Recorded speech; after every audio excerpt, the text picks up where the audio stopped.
आणि केंद्र सरकारनं सव्वा दोन महिन्यांच्या नंतर कांद्यावरची निर्यात बंदी अखेर हटवली आहे। केंद्रीय गृहमंत्री अमित शहा यांच्या घोषणेमुळे कांदा उत्पादकांसह व्यापाऱ्यांनाही दिलासा मिळालाय। दरम्यान निर्यात बंदी उठवण्याच्या घोषणेनंतर कांद्याच्या दरामध्ये काहीशी सुधारणा झाली आहे। नाशिकच्या लासलगाव बाजार समितीमध्ये कांद्याला सरासरी 1800 रुपये प्रति क्विंटलचा दर मिळालाय।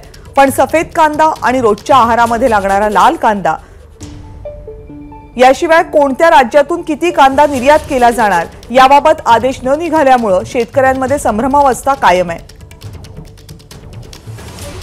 जो 3 लाख टन कांदा आपण निर्यात करणार आहोत तो औषधी आणि तो जास्तीत जास्त कांदा हा गुजरातमध्ये पिकणारा असल्यामुळे जास्तीत जास्त तो औषधी कांदा किंवा पांढरा कांदा तो गुजरातमधील कांदा निर्यात होईल।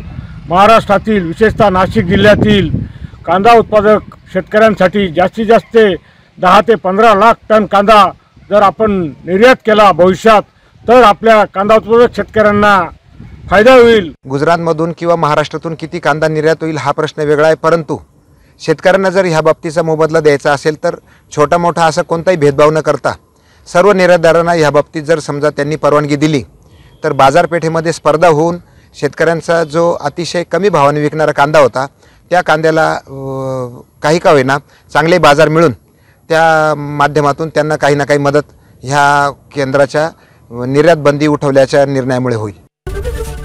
एबीपी माझा, उघडा डोळे बघा नीट।